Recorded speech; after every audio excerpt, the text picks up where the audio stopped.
Season की सबसे ठंडी रही बुधवार की सुबह 10 डिग्री तक गिरा पारा। आज फिर लुढ़केगा तापमान। लगातार बढ़ रही ठंड के बीच अब बुधवार की सुबह सीजन की सबसे ठंडी रही। इस सीजन में पहली बार दिल्ली का तापमान 10.6 डिग्री सेल्सियस दर्ज किया गया।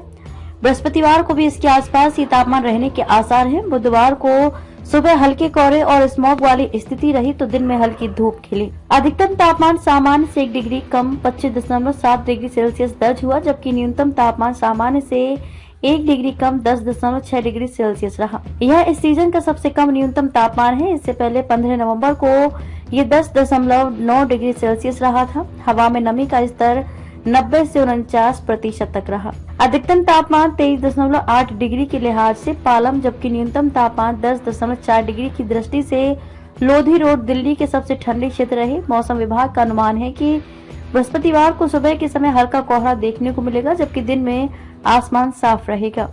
अधिकतम तापमान 26 डिग्री और न्यूनतम 10 डिग्री सेल्सियस रहने की संभावना है। मौसम विभाग का अलर्ट। इस सप्ताह के अंत तक अधिकतम और न्यूनतम तापमान में 2 से 3 की डिग्री की गिरावट भी आ जाएगी। बुधवार को सुबह हल्का कोहरा रहा, जबकि दिन में हल्की धूप खिली रही। दिल्ली का अधिकतम तापमान सामान्य से 1 डिग्री कम 27.1 डिग्री सेल्सियस रहा, जबकि न्यूनतम तापमान सामान्य स्तर पर 10 डिग्री सेल्सियस दर्ज किया गया। हवा में नमी का स्तर 98 से 49% रिकॉर्ड किया गया। अभी भी बहुत खराब श्रेणी में है दिल्ली की हवा।